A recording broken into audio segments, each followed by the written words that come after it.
Good evening. Welcome to the Majors and Quinn Facebook page and YouTube channel. My name is Annie. I'm the events coordinator at Majors and Quinn Booksellers, which, if you are not familiar with us, is an independent bookstore in Minneapolis, Minnesota, in Uptown Minneapolis. If this is your first virtual event with us, welcome. If it's your 7th or 12th, welcome back. Thank you so much for attending our virtual and in-person events and supporting our events program in all the forms it's taken over the past few years. It's great to have you here in this online space. We're so excited to be hosting author talks this way, in addition to in-person events in our store as well. So this evening, we're very pleased to have author Barbara Graham speaking about her new novel, What Jonah Knew, in conversation with Carol Dines. You're going to hear a little bit from the book, a little bit about the book. Carol and Barbara are going to be in conversation. And then, of course, there will be some time for your questions at the end of the hour. You can ask them at any point, though, throughout the night, because we are online. So if you are watching on Facebook, you can use the Facebook comments on the video. If you're watching on YouTube, you may use the live chat function. And either way, we will be able to take some questions at the end of the show. That's also where I'm going to be putting a link to What Jonah Knew on the Majors and Quinn website. If you do choose to buy it through there, we thank you. And you're not only supporting Barbara, but also the bookstore and helping us put on these very events. So thank you so much in advance for doing that. I'm going to introduce our speakers for the evening, and then I will be back to do questions at the end of the show.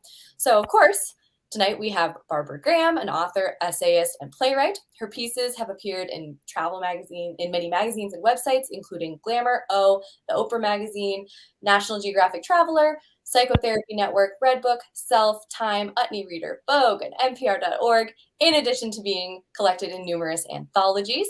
She's the author of the New York Times bestseller Eye of My Heart, the national bestseller Women Who Run with the Poodles, and Camp Paradox, a memoir. Her plays have been produced off-Broadway at the WPA Theater in New York and at theaters across the country. For more about Barbara Graham and her writing, you can visit barbaragrahamauthor.com. Barbara, thank you so much for being here this evening. Thank you. And of course, Carol Dines. Carol's new young adult novel, The Takeover Friend, was finalist for the Atchiband Prize, will be forthcoming from Fitzroy Books in October of this year. And incidentally, you will be able to come to Majors and Quinn for that event. So stay tuned to our website for more info on that. And her recent adult fiction, a collection of stories, This Distance We Call Love, won the Eric Hoffer Book Prize in 2022. In addition, her recent stories have been published in Plowshares, Salamander Narrative, Colorado Review, and Nimrod International. She's also published 2 novels for young adults, Best Friends Tell the Best Lies, Queen's Soprano, and a collection of short stories for young adults, Talk to Me. Her poems and stories have appeared in numerous journals and anthologies, including Somebody Speaking My Language, Voices of the Land, and Love and Lust, an anthology. She's a recipient of the Judy Blume Award, as well as a recipient of Minnesota and Wisconsin State Artist Fellowships. She lives in Minneapolis with her husband, Jack Zipes, and their standard poodle, Carol. Thank you so much for being here, as always. And I am so looking forward to this conversation. I'll be back for questions later. Great. Well, I want to thank Annie and Majors and Quinn. You do so much to support writers and get our books out there. So thank you. And I just want to say I was so delighted to when Barbara called to tell me about her new book and ask if I would want to be in conversation with her, because I have known Barbara since she lived in Minneapolis, and which was quite a few years ago, but our lives keep crossing overseas. And once at a mountain retreat where I was going to a yoga retreat, and she was coming out of a silent retreat. And so our paths have crossed. And I have always admired Barbara's breadth and depth of writing, because she writes in so many genres. She writes with such compassion and knowledge and lived experience. And she also writes with humor, which I love. And I've always admired her unique voice. She's just a really good storyteller. So this book really amazed me because it is a thriller. It's a mystery, but it weaved so many layers into it. And a very compelling cast of characters. So it has been called a psychological thriller, a metaphysical exploration, and it has also been termed a Buddhist mystery. And I love all of those because having read it twice, I really see each of those lenses in the book. Barbara, I thought tonight maybe we would start if you could give an overview of the book and then maybe read a section so we can give listeners a sense of your novel, your new novel. Love to. Hi, everybody. Thank you, Carol, and thank you so much, Majors and Quinn. I really appreciate it. Um, love independent bookstores and love Minneapolis. And anyway, so what Jonah Knew, it's the story of two mothers and their sons. Helen's son, Henry, at the beginning of the novel, which I'm going to read a little bit from in a moment, has suddenly vanished, and Helen is frantically trying to find him. The other mother in the book is Lucy, whose young son, Jonah, seems to have just sort of an inborn kind of anxiety, fearfulness. He's phobic about loud noises.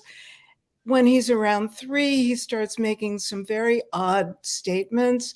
So Lucy tries to get to the bottom of what's going on with her son.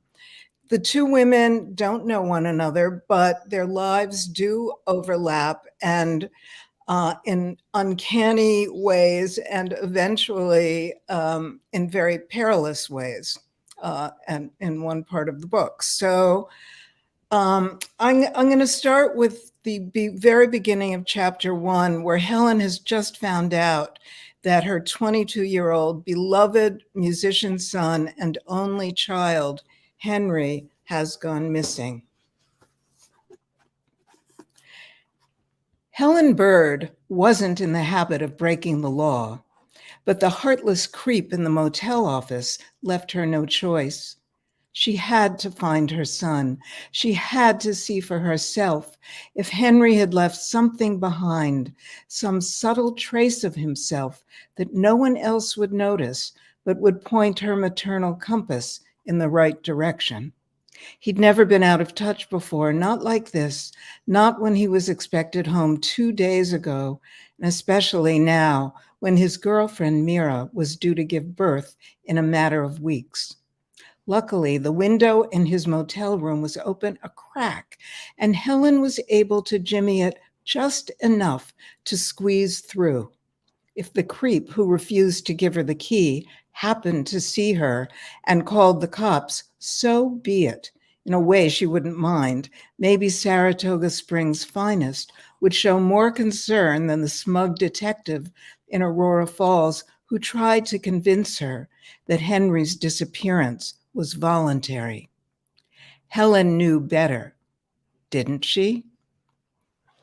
So the book is set in upstate New York in a town called Aurora Falls. That's very much like Woodstock, but is not, and is in the Hudson Valley. So The book really grips us right from the beginning with that first scene. And we know we're in a mystery, but there's much more to this novel. What inspired you to write this book initially? So it's a great question, and it's sort of a 3-part answer to that. Initially, I was living in New York in the 1990s. I was a playwright, but I had to earn a living some way. So I became a freelance magazine writer, because what else do you do, right? So I got an assignment from Self Magazine to do a story on past life regression therapy. And I went to a workshop on the Upper West Side of New York. People around me were having profound experiences. Somebody was Joan of Arc, somebody was God knows who else. I had no experience whatsoever, except I felt like I was in a psychotic ward somewhere. But I still had to write the story. So I went to the home of the Jungian psychologist, who was a very respectable and respected therapist, to do a private session. I went to him and I went in and I said, sorry, but I will probably be your first hypnotic failure because no way am I going to be able to do this. And then somehow, seconds later, I don't know how, I had this very powerful vision of a woman I took to be myself being murdered in the Holocaust. This was incredibly disturbing and not not that surprising, but disturbing. I'd had all kinds of dreams about the Holocaust as a kid. I'd read every book about the Nazis and the Jews that I could put my hands on. So anyhow, but I didn't know what to make of it. I was a journalist. I was writing an article about it. What in this could possibly be true? I went to my own therapist a few days later, who Carol actually knows, Mark Epstein, a wonderful Buddhist psychiatrist. And I fully expected Mark to kind of have me look into the symbolism of what did this mean and what did it mean in my current life. Instead, he handed me a book by Ian Stevenson, MD, a psychiatrist at the University of Virginia Medical School, who for decades had been studying young children with spontaneous recall of a past life. Now, this had really very little to do with my own experience because Stevenson didn't work with adults, but it lent credibility to the notion of rebirth and perhaps some shred of consciousness continues on beyond death.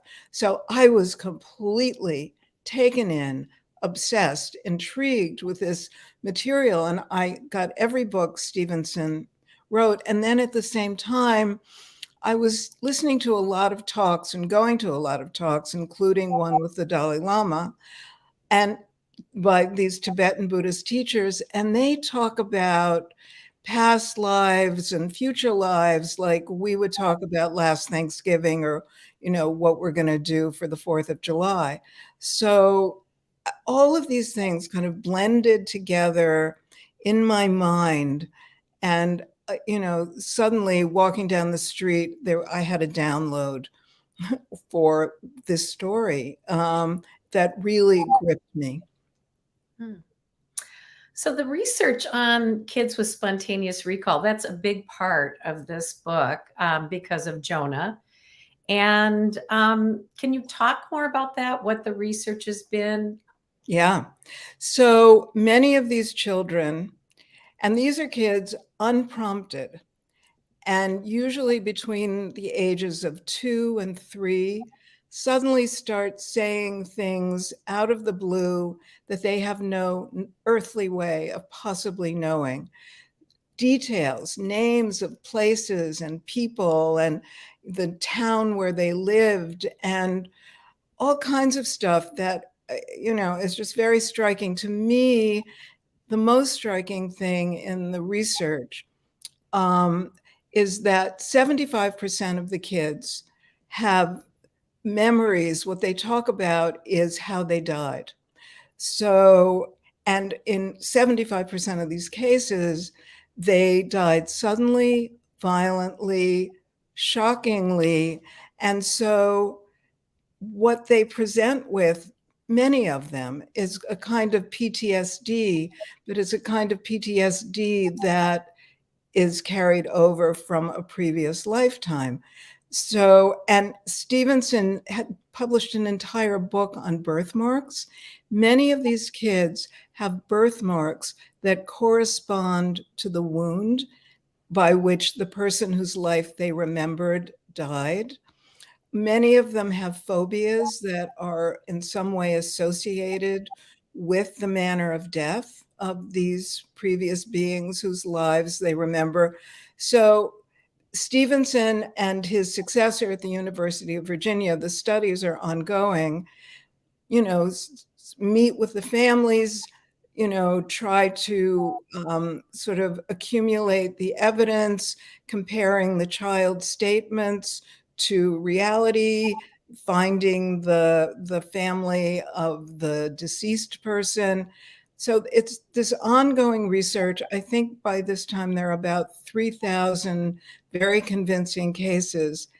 And it's extraordinary. And one of the things to me that's very extraordinary about it is that these kids, well, first of all, they forget the memories by about the time they're 7 years old. They fade in the way that early childhood memories tend to fade.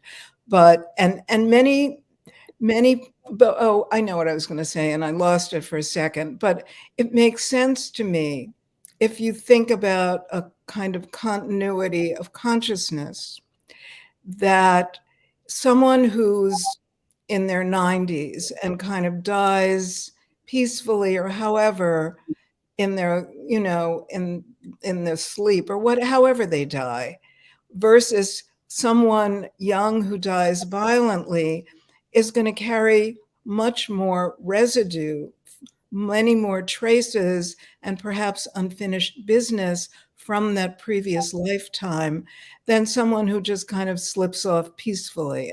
I mean, that's makes sense to me. If one accepts the possibility of rebirth, and you know, it goes from there. So that's a very long answer, but Fascinating. So tragedy forces both of the families to go beyond their own belief systems. And I'm sure there are many reincarnation skeptics, but you do this in such a believable way in the book. I'm wondering, Lucy goes to see Rinpoche. Do you want to read that selection now, or do you want to talk about the concept of rebirth and reincarnation in your book first a little bit? I can, but I want to respond to something you just said, which is I very deliberately created characters for whom this was so outside of their belief system, because you know, there are many, many, many reincarnation skeptics, including many scientists.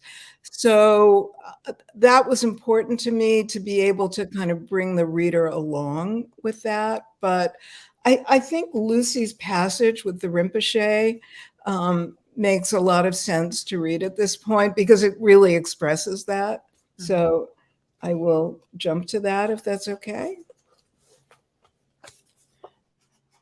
So Lucy is her mother lives and is the assistant to a Tibetan Rinpoche. And this is near Aurora Falls, this town in upstate New York, where Lucy and her husband Matt have gone for the summer, trying to get Jonah out of the city, thinking this would be a very sort of peaceful, calm place to be, and all hell breaks loose when they get there. So she goes, and Helen doesn't know what to make of it. Lucy doesn't know what to make of it. So Lucy goes to meet with the Rinpoche, the head teacher at this Tibetan monastery, to try to understand what's going on with her son. You think Jonah might really be the reincarnation of Helen's son? She doesn't even know if he's alive or dead, just that he disappeared. I'm saying that, yes, if he has passed away, it's possible your son carries memory traces that arose from his consciousness. But to be clear, your son is not Helen's son reborn. There's a world of difference. Jonah is his own person with his own individual karma. I get that your religion teaches about karma and reincarnation, but in my religion, Judaism, the emphasis is on leading an ethical life, doing good here and now, and not worrying about what happens later. That's excellent advice. Ethical behavior in the present lifetime leads to a favorable rebirth. So you see, we're all on the same page. Yes, but I'm used to putting my faith in science, Lucy said. So is Jonah's father, who's a doctor, controlled studies and all that. There's no way to prove that when the body dies, anything is left over. Inherited trauma makes sense because it's based in biology. genes that get passed down, but rebirth, how can you even prove it exists? You're 100% correct. Rebirth has yet to be established in scientific trials, but perhaps that's only because science has yet to catch up with what the Buddha realized over 2,500 years ago. And that is that everyone has had countless rebirths. Because of this, sages advise treating every human being with the same loving kindness you would allow your own mother. Some even say that every person you meet might have once been your mother, so you better be nice, he chuckled. Then, his expression becoming more solemn, he added, Western psychology is quite good at identifying many causes and conditions of suffering, but it fails to look beyond the circumstances of the present lifetime. However, there are occasions when a bigger perspective could help get at the root of a problem. Do you understand? If she were being perfectly honest, Lucy would have to admit she didn't really want to understand. She liked it better before, when she didn't have to think about any of this, when Jonah was just her son, hers and Matt's, not some floating cloud of fairy dust that settled into body after body, lifetime after lifetime. So it's so interesting, Barbara. Lucy, you have many mothers. You have Lucy, you have Helen, you have their mothers, mother-in-law, you have daughter-in-laws who are mothers. Motherhood plays a huge role in this novel. And I have to say, I loved all the women. I loved all the women in your book, and the men too, but the women especially. It was a bold move to do a deep dive into motherhood and combine it with a thriller. Was that your intention all through the story? Did that gradually come to the surface? It got stronger and stronger as I wrote it. I am a mother. I'm also a grandmother. I'm the mother of a son. And for me, motherhood has been a subject, not just in this novel, but in many other things I've written, because I think motherhood, it's the access in many ways on which we turn. It's a fierce balancing act between loving your child, wanting to protect your child, and letting them go. So what changed in the writing of the book, that was in the beginning, I conceived as Lucy being more central, Jonah's mom, than Helen. And Helen really took over in the writing, Helen, whose son has disappeared. But yeah, I can't not write about motherhood because it's so present for me in my own life. So I always knew I was early on that the two voices would matter, but the balance between them shifted. Mm-hmm. Children too play a big role. So we have Jonah, who begins having night terrors and memories of another family. At one point, he even apologizes to his mom for talking to her about his other family, his imagined, or whether you leave that to the reader. And we also have Lola, who is the daughter of Henry, who has disappeared, and Right. it's Helen's granddaughter. The book begins before they're born and follows 8 years of their lives. And in some ways, the mystery of the mysteries intersect. The mystery of Jonah's dreams of another life, but also the mystery of Lola's father's disappearance. Right. And I thought you did a marvelous job of capturing the children's voices, but you're writing about traumatic events through children's experiences and their lives. Was that challenging to you?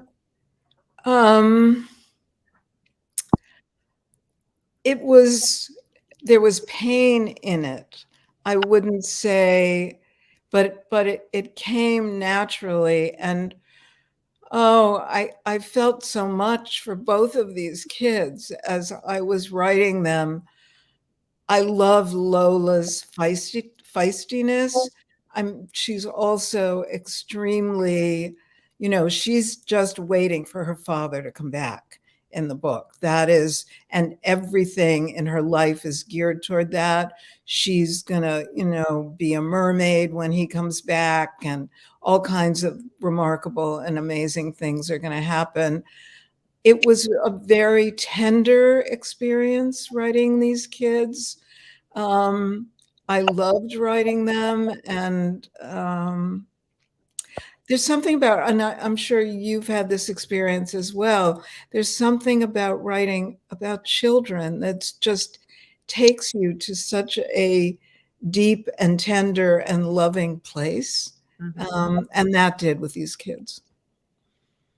Well, it's interesting because it's their lens is innocent. They're the lens of innocence, and so you, in many ways, filter trauma through their innocence, and it's fascinating.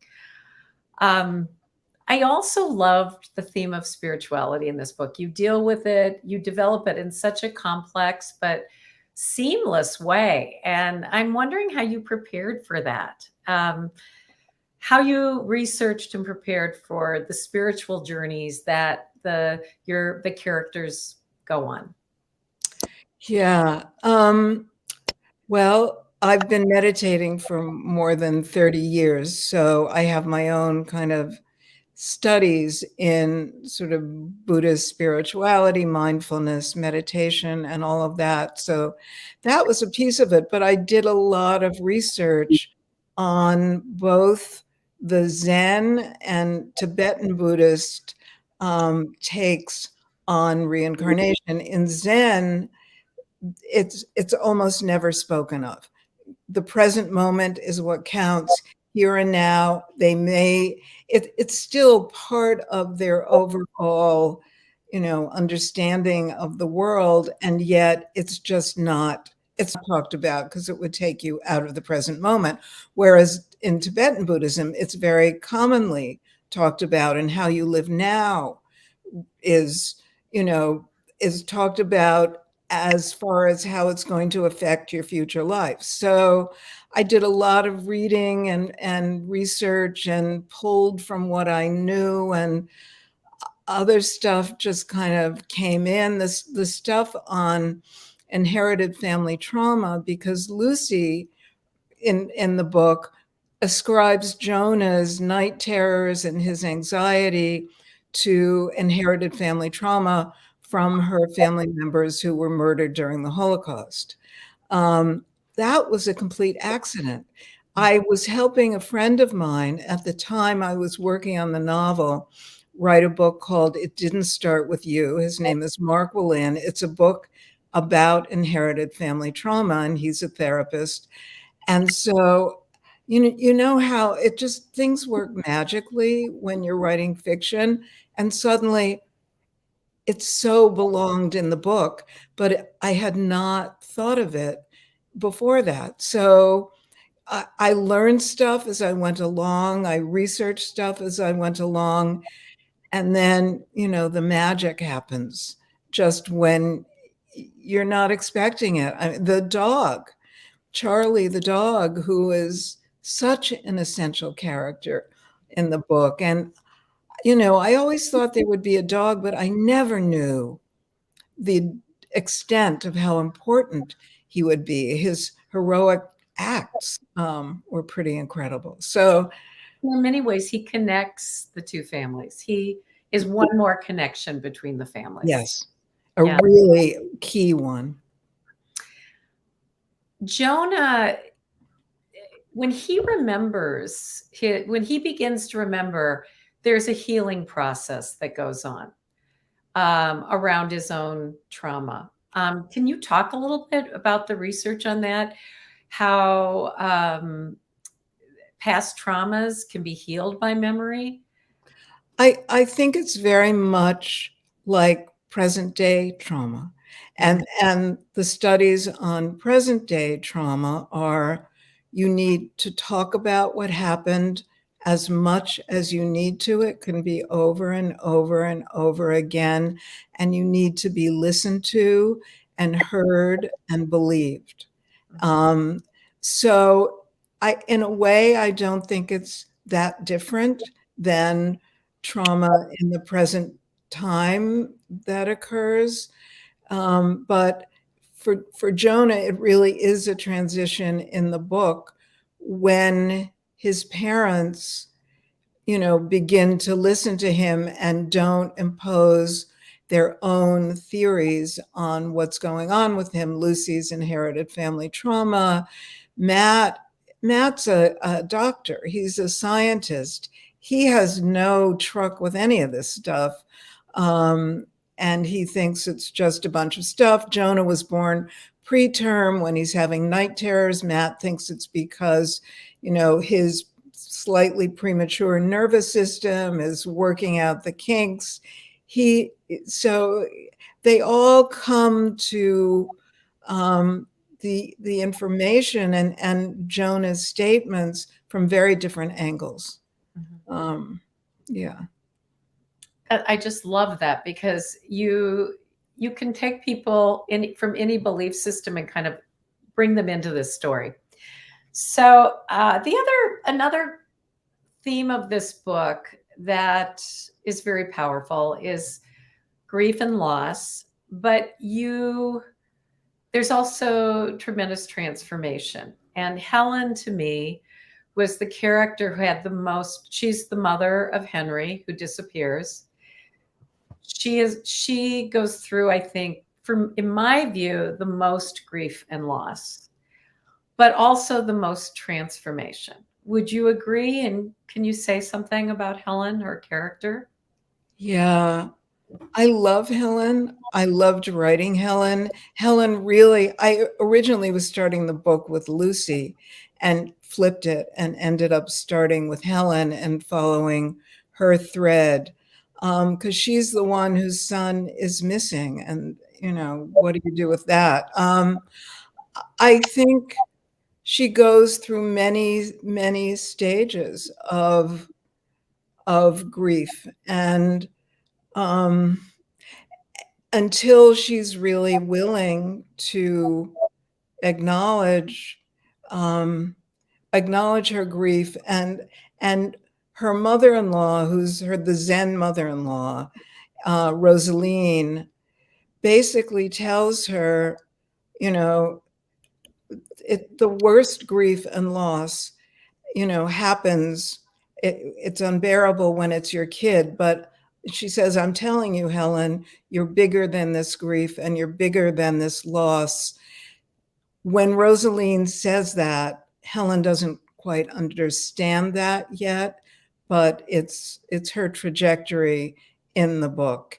And some kind of magic things happen to help that too. Not magic, but, moments where of transformation. Mm-hmm. Yeah. Getting back to the science piece of it, and the reincarnation skeptics, Ian Stevenson was interviewed in 1999 by the New York Times, and he was asked just about that question. And I have a quote that I think is worth reading because I think it really addresses the question of skepticism. He said, science develops ideas of what is so, and it becomes very difficult to force scientists to take a look at new data that may challenge existing concepts. I'm not trying in any way to replace what we know about genetics or environmental influences. All I'm offering is that past lives may contribute a third factor that may fill in some of the gaps in our knowledge. And that's really what science is filling in the gaps of our knowledge. Who knew about vaccines, for COVID, or who knew the theory of relativity? What we accept as science is evolving every second. So I think that sort of addresses that. I think we're all at a point too where we realize how much we don't know. And I think if COVID has taught us one thing, we know that there's a lot we don't know. Absolutely. Um, that's one of the things I loved most about this novel is many times I'll read a good mystery, I'll finish it, I'll have a sense of having had a vacation. It's taken me into another world. I've loved it, but it doesn't linger afterwards. And your book really lingered. It asks questions. I often feel like typically after a mystery, the answers, we know all the answers, but your book asks questions that aren't meant to be answered either. And so you do solve a mystery in this, but the layers resonate and continue to resonate. So that's one of I just thought that was amazing. I want to move into a little bit about before we have to take questions, because you've been working on this novel a long time. And I remember when you lived in Minneapolis, you were beginning to think about this novel. So I'd love to hear you talk about if it was different from writing a memoir, writing your articles, play. How did this book differ? Could you have written it 20 years ago, or was it a book that came out of lived experience too, and it took a while because of that? I think very much so. To the last part of that question, I think I wasn't ready. I think it had to marinate, and I feel like my own sort of, I don't know, spiritual quest, whatever, of the last many years just deepened it. I don't think I could have written it the way I have back then. I did start writing it when I lived in Minneapolis, and I always knew where the book was going. I did not know how I was going to get there. And so I was many false starts, for one thing.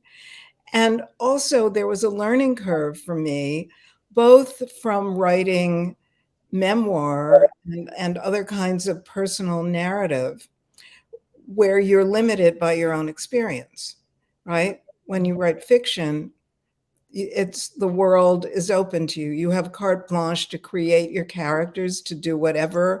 It has to make sense logically within the arc and the universe of the book, but you can do anything. So that, to me, opened up worlds for me. And in terms of the difference from writing plays, when you write a play, you're writing dialogue and stage directions, but you don't get to go inside your characters' heads.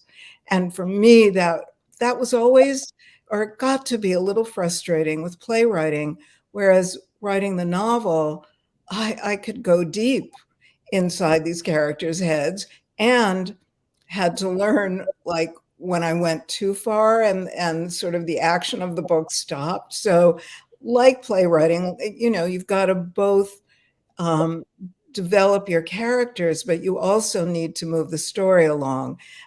So it took me a little while to find that balance, because I was so excited to be able to write the interior life of the characters that actors embody in a play. Mm-hmm.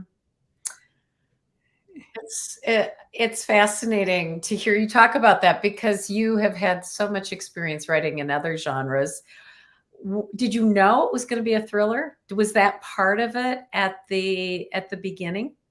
It kind of was, because it was. I had no idea how I was going to write it, and I don't know that I would have thought, oh, I'm going to write a thriller, but I did know what the climax of the book was. And, in retrospect, that is thriller material. But I didn't start out thinking thriller. I was really possessed by the material. I was by the Ian Stevenson work, and there was something in me, I just had to write this book. I was possessed by it. I put it away for a number of years. I took it out. I put it away. There's something frightening writing about it, which I think is always a good sign. Dorothy Allison said, write the thing you're most afraid of. And in some ways, I did that with this book. The tender, loving, ferocious love of mothers for their children is pretty intense material. And the book owned me. And I've had this cartoon on my desk for the whole time I've been writing the book. And I actually have it here. It's in a very tarnished frame. You can't read it. So it's a drawing of a man sitting in his underwear in a doctor's office. The doctor is standing there in his white coat, leaning over him with the stethoscope. And the doctor says, I'm afraid that novel in you will have to come out. And truly, that's how it's been with this book. I tried sometime not to write it, but, at a certain point, I just dove. What if we're kind of coming to an end before we open it up to questions from the audience, but what do you hope readers take away from this book? And I guess, what did you learn writing it about yourself?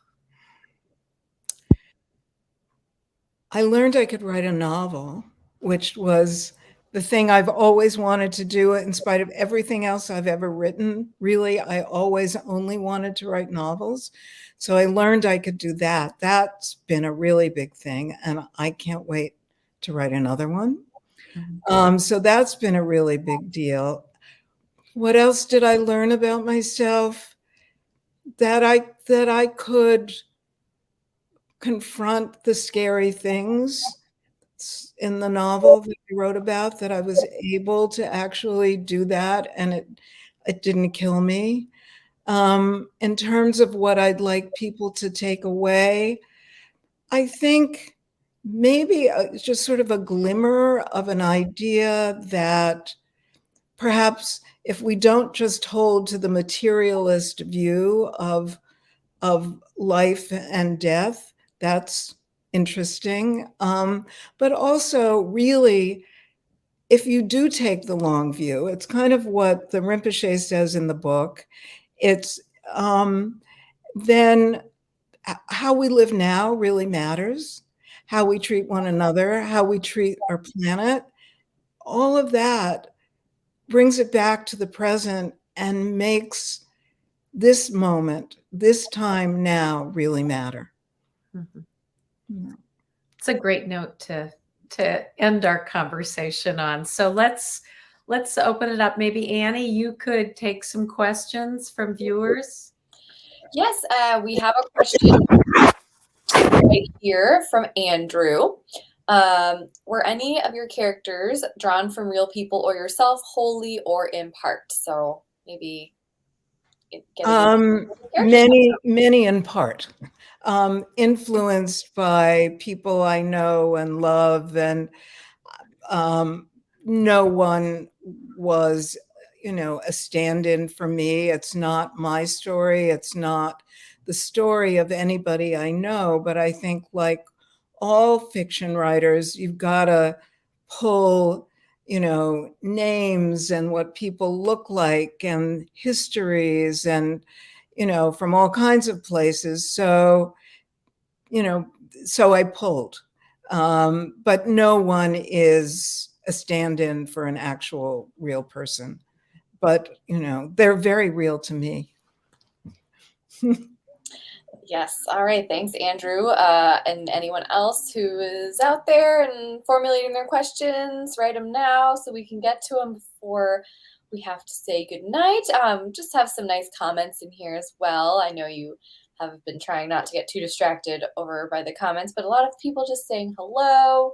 Trisha, Deborah, Allison, Alexandra, someone whose screen name is Verb Stuff, so I don't know who that is. Joanne. Oh, nice. Oh. So very nice things being said. Hopefully. All right, here's a question from Deborah. Which novelists have most influenced your work? Oh, wow. So many, many, many. I guess I could talk about two who are really in the last couple of years who've really moved me deeply. One is Ruth Ezeki, who is a Zen priest. She won the Women's Prize for Fiction this year. Her novel, The Tale for the Time Being, is one of the most extraordinary books I've read in recent years. And her recent novel, The Book of Form and Emptiness, is magnificent.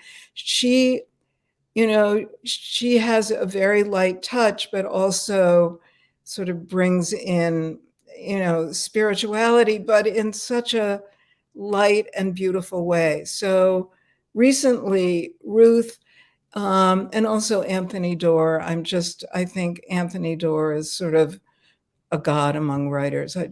I love his books. I loved Cloud Cuckoo Land.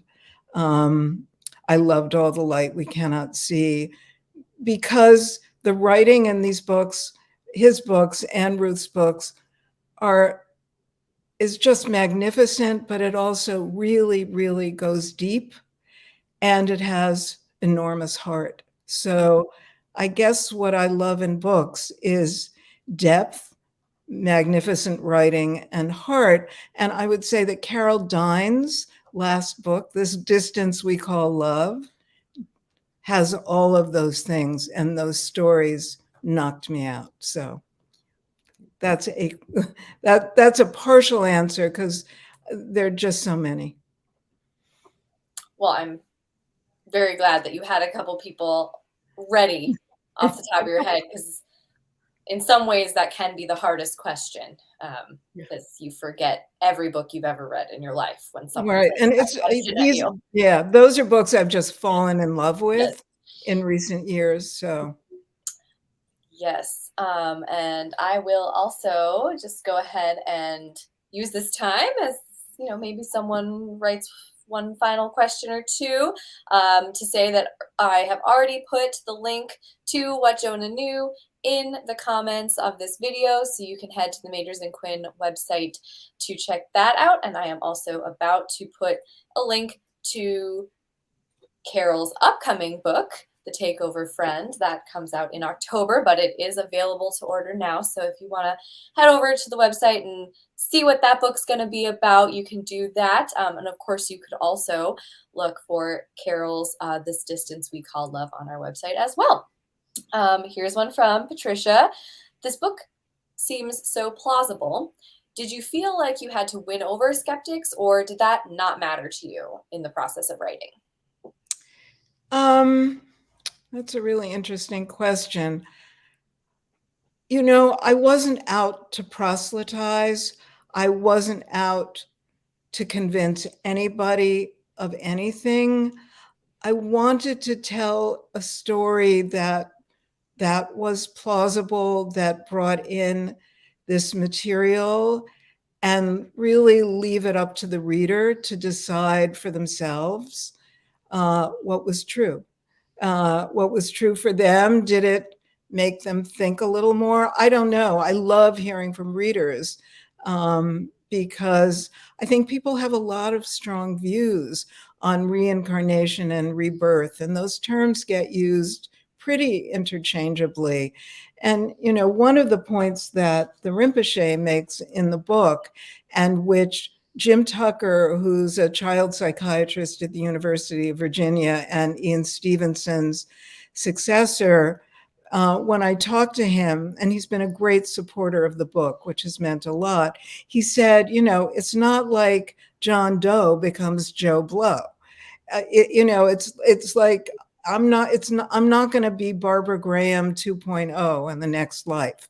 Perhaps there might be some subtle trace of memory if it's needed, if it pushes through, but most people probably don't remember a previous life because they don't need to. I think what's different about these kids is that the memories have a certain urgency to them. Mhm. Yeah. Have a comment here from Miriam. Hi, Miriam. Barbara and Carol, how fun to see you together. What a great conversation. Thanks for watching, Miriam. Thank you, Miriam. Great. Miriam, we miss I you. feel your presence. Yes, it's been lovely seeing all in the comments. Thank you, everyone, for tuning in. This has been an amazing conversation, and anyone who wasn't able to tune in live, or anyone you want to pass this information along to who didn't know about the event ahead of time, these videos do remain available on the Majors and Quinn Facebook page, YouTube channel, so you can always send people that way to watch the video later. Barbara and Carol, thank you so much again. This was great. Thank you, Annie. Thank you. It was a joy and a pleasure. And thank you, Majors and Quinn. And buy your books from independent bookstores like Majors and Quinn. And thank you so much, my dear friend Carol. This was fun. It was, I loved your book and I was so happy to be here. Thank you. Yeah. We have one comment from Patricia that you need to get on Oprah's Super Soul Sunday. So okay. we'll get Patricia, do you happen to know Oprah? Yeah, I'll just call her. Okay, great. After. Okay. I'm down with that. All right. Thanks again, everyone. Have a great rest everybody. of your evening. Have a great night. Thank you. Thank you.